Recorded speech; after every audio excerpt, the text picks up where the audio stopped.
Make this beautiful plaid pooling throw, the Blackwatch throw from Premier Yarns, made with their new Everyday Plaid yarn. Let's begin.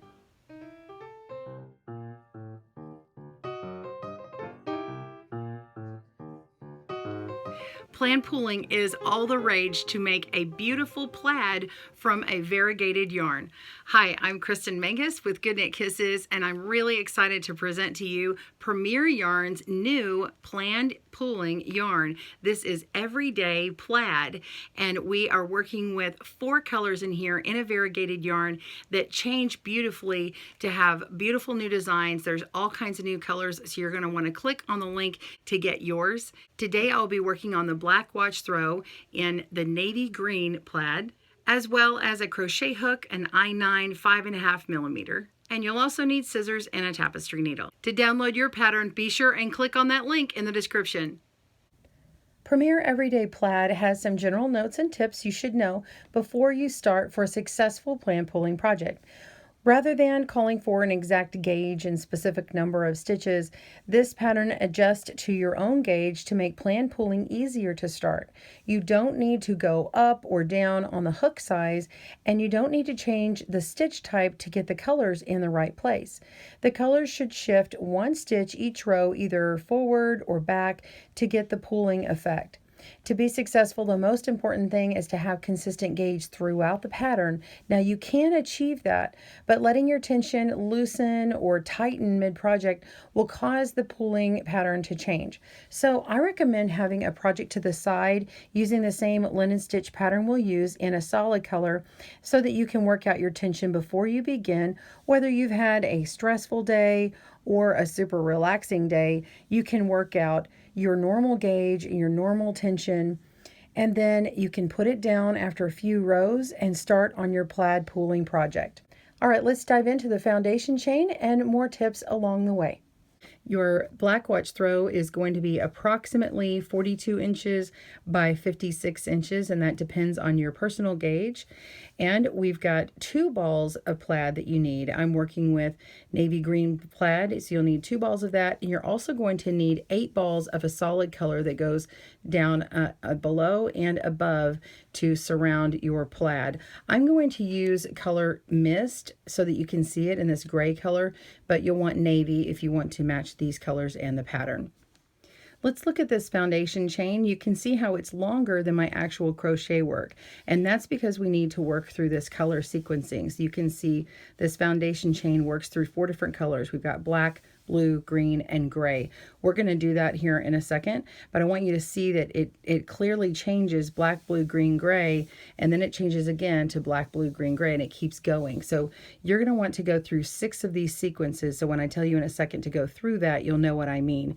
And then the color sequencing won't matter on this beginning foundation as much as it will on this very first row that will begin right after. All right, now that you've seen that, grab your hook and yarn and let's begin.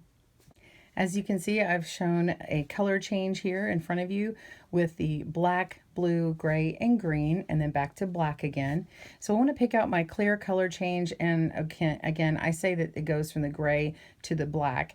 And so I'll take my yarn and go ahead and cut off all the extra right before that and start my slip knot here. And we do need to work through 6 color sequencing.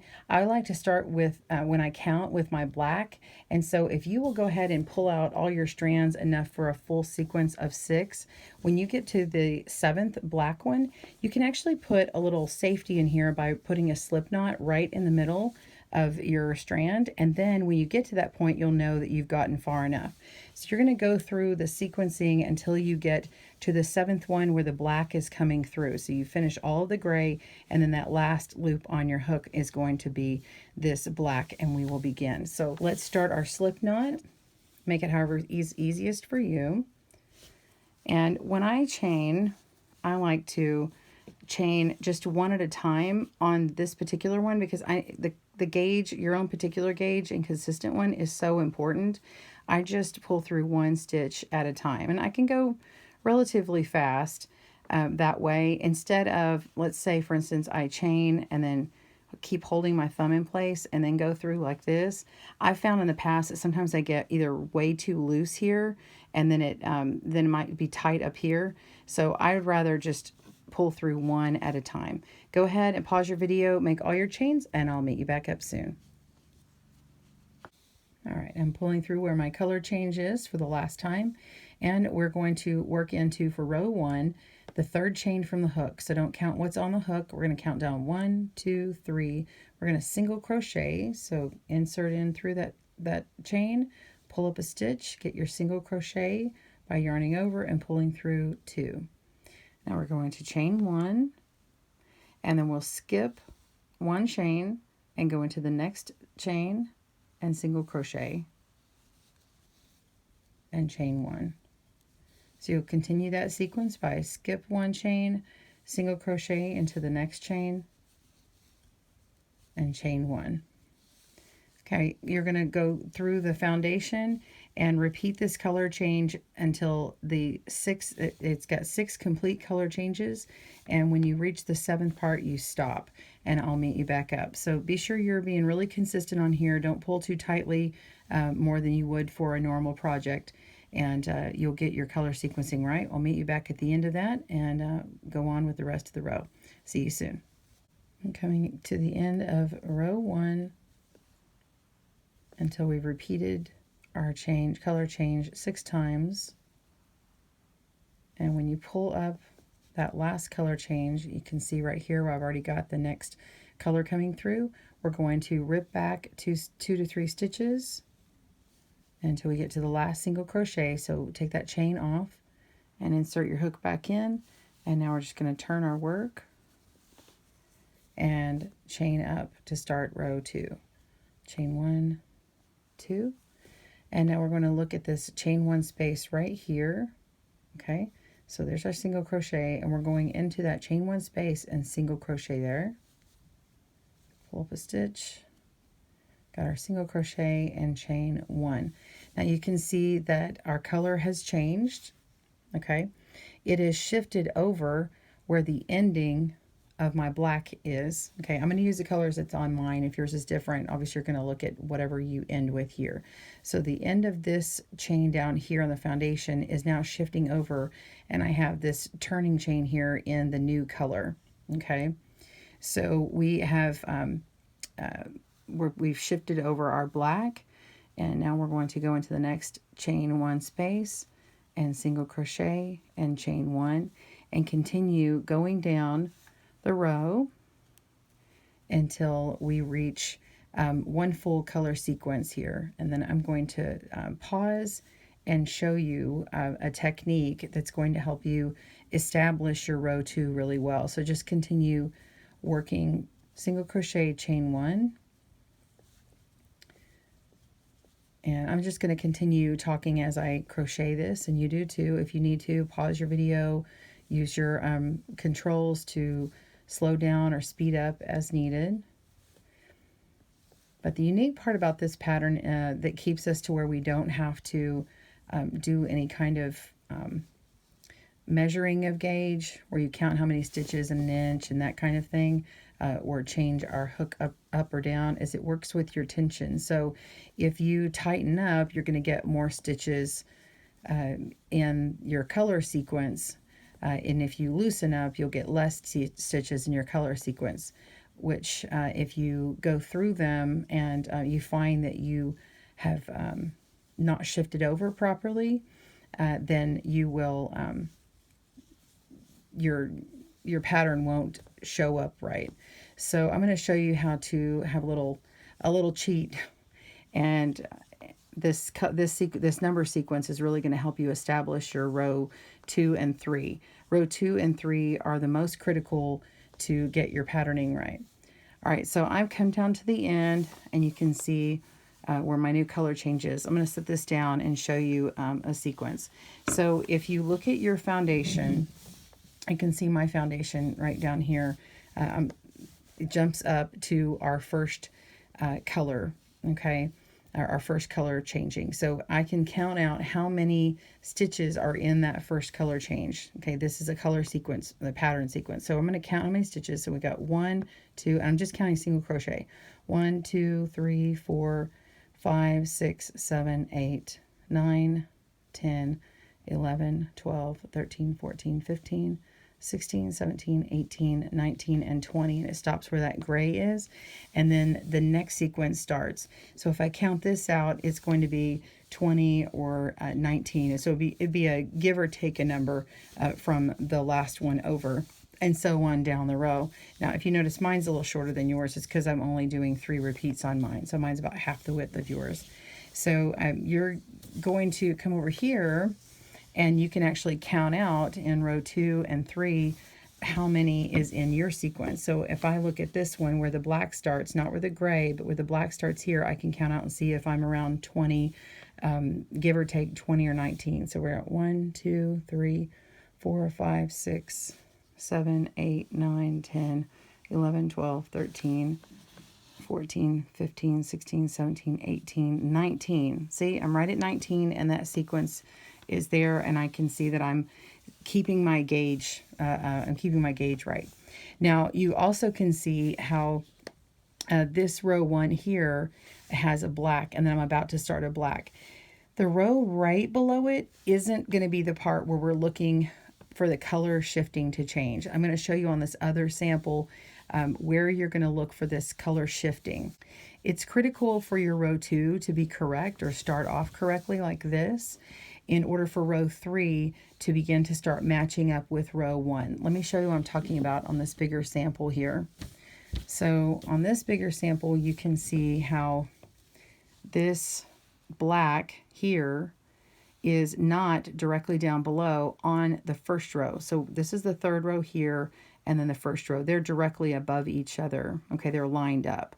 Offset is the row directly below it. So you're not going to look at the row below it. You're looking at 1, 2 rows down. So you can see that's black is shifted forward versus this blue. And then if I go 2 more rows up, the black shifts over 1 more time. So it starts making this diagonal here. The same thing happens with this green. This green is 1 stitch back up here than it was down here. And this one goes this way. So you can see how it starts developing these big X's and makes that plaid shape. We're going to continue on, and you'll want to go through all the way down to the end and meet me back up, and we'll go on to row 3. See you soon. At the end of row 2, and I want to go into this chain 2 space here so I can see a little V-stitch of my single crochet. I'm going to go right into that stitch there, or that space, pull up a stitch and single crochet, and that will complete my row. And now we're going to turn our work and chain up 2, 1, 2, and now we're going to continue our sequence of some single crochet into this chain 1 space here, and I should get that same color that I just chained up with, and chain 1, and then my next color should change into the new color. All right, so now you can see that I've got a black color here, and down 2 rows down, I can see that it has shifted. So you can see this black is here, and right above it is the gray, and then we've shifted over to the black. This is that first critical part. So row 2 will set you up successfully for row 3. And so once you get row 3 established, it should be easier to continue shifting. So it doesn't always work out this perfectly. You can go back and let's say you, let me look at my work here. We're going to go back and look at our counting. So if you're off by a little more, like say you crocheted over and you have 2 more of your old color and then you have the new color coming in here, that means your stitches might have gotten a little too loose on the previous row, and so you can kind of frog back and check that. And one way to check it before you start just ripping out a whole row is you can go back and check how many are in your color sequencing. So we've got our color sequence and we count across, and I had actually, when I was off camera, I counted, I had 20 through here just like I had before, and then it started over with my next and I had 20 again, and then I had 19 in another one, so it was about the same as what my sequencing was before.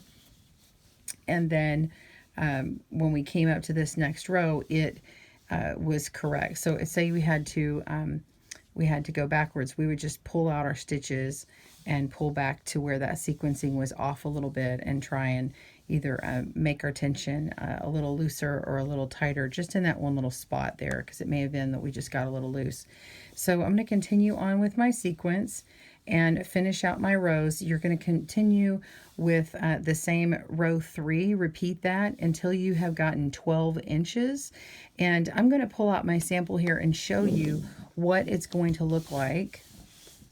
Okay, so as it starts developing, you're going to start seeing, as you get to about row 7, you can really see the pattern develop, and it'll stop about right here. And so you'll be able to see this clear division of where these angles go, where you can start seeing that it's really shifting. So you'll have some colors shifting this way, while other colors, if you look at this green, it's shifting this way. And see, the blue is right on top of it going that way, right? And then you have the gray going the opposite direction. So you're going to repeat with row 2, which is the same as row 3 you just did, until your piece measures 12 inches. And I'll join you back up for the next step. See you soon. Let's talk about coming to the end of your first ball and you need to tie on the second ball or skein. When you begin a new ball, change the ball where the yarn changes color to match the new ball to the old ball, and that ensures the pattern doesn't get disrupted. So my new ball starts at the gray, going into black and blue and then green, and I'm at the blue and green part right here. So I'm just going to pull that part out. I'm laying it on this white surface so I can see it for myself a little bit better, and lay both of these out together, and I'm just going to pull it until it matches up right about where that color change is. I see it's kind of heathered into that next color, and then it's fully blue here. So that's where I'm going to decide to grab it. So I'm going to hold on to this first stitch here. Make sure that my tail is on the bottom and kind of get it pinched together right about where this is. Okay, so this is where my stitch is. I've got my single crochet and 1 chain ready to go into the next single crochet. So I'm going to lay this tail towards the front so I don't grab it.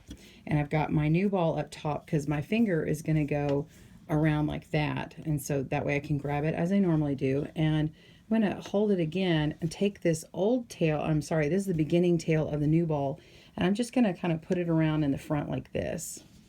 Okay, and what that does is it puts it on top of the work with the other tail as I go, and it'll work both of them in at the same time. So now I'm going to go ahead and get this onto my fingers and get my hook. And then we're going to begin by going into this next chain space and yarning over. Let's see, go in. Where's the chain space? There it is. Chain space, and we're going to yarn over and pull that stitch on through, and then yarn over and pull through again. Okay, now this top one's a little loose and I can pull on that strand. So I'm going to just hold on to this and pull on to these 2 strands here. And make sure, there we go. So now it's made that yarn nice and secure. And then we're going to go ahead and chain up with our pattern, and then hold on to the other 2 tails, just let them lay onto the top as you work. And you're just going to go into the next chain space and single crochet as you normally would, and chain. So you're just going to continue on as you normally do, except you're just going to make sure that these tails are woven in as you go. And once you get about 3 or 4 inches in, then let the tails just drop off, and then you can clip them with your scissors when you're ready. And then you won't have any tails to weave in. And that is all there is to it. And I've got my color patterning still going strong with my green. I've got it going back 1 stitch here, So we're still in the same color patterning that we needed. All right, pause your video and finish until that 12 inches, and we'll see you on the next step. All right, we have finished our 12 inches, the last row for mine. And to fasten this off, we just want to go ahead and yarn over and pull through and cut our yarn and weave in our tail. And then I want to go ahead and show you how to handle the foundation chains that are from the beginning. I think it's better to go ahead and weave these tails in personally before you move on to fastening on the new color. So join me for fixing that foundation row here in a moment, and then we'll come back to adding on the color onto this end. See you soon. So this beginning chain here, the foundation chain, is what we need to take out, and we're going to stop it right up here and weave in our tails.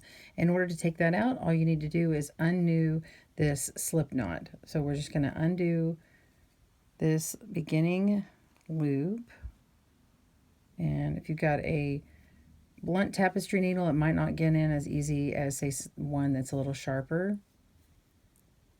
And just keep, whoops, don't want to do that. Yep, here we go. Just pull on that. And then if you see this loop like this, if you end up pulling on the tail, it will make that slip knot again. So you've got to keep pulling out loop by loop. And if yours is really long, that's normal. Mine's just a little shorter. And so I'm coming to the end here, and I want to get this last gray out of here.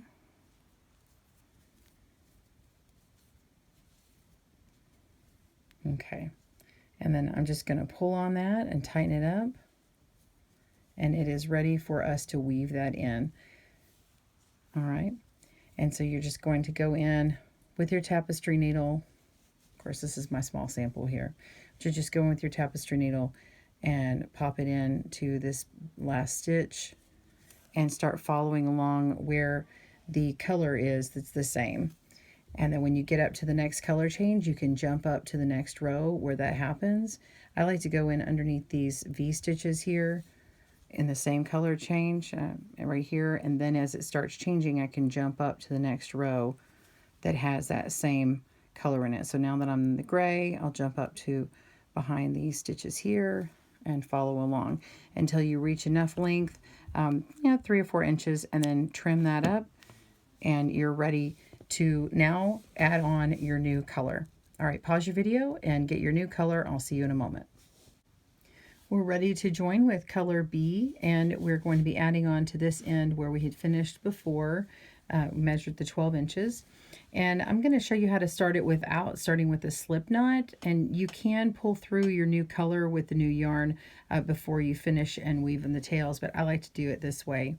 I'm going to take my tail, and normally I wrap my yarn like this to feed in with the new yarn, so I can do that same thing here, and I've got my tail at the front of my finger, and I'm going to go around to the back like this, put my hook through my stitch where I want to pull it up, and pull through a stitch just as I would here. And now I can yarn over as usual and slip it this way and pull it tight, and now we have a little slip knot here instead of actually making one.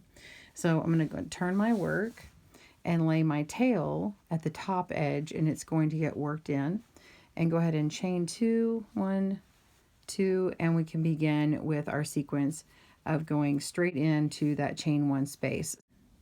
Go right here, make sure that our tail is on top of our work, and pull up a stitch, yarn over, pull through the 2, and you've got your single crochet. Go ahead and chain and continue going into those spaces as you have done before with the linen stitch, and you'll continue until you get 48 inches. So make sure that you have your tape measure handy. Make your linen stitch until you've reached 48 from the very beginning edge here with the plaid. All right, pause your video and I'll see you soon. Okay, we've reached the end of our 48 inches, and we're just going to yarn over and pull through and cut our tail here, just as we've done before. And you can leave this tail to fasten it in later. We're going to go over to the other side. So we've got the beginning edge, and we're going to join up with color B again. Same thing before. Put your yarn around your finger with the tail in the front and go into that first stitch there. Go into that black, a little tight.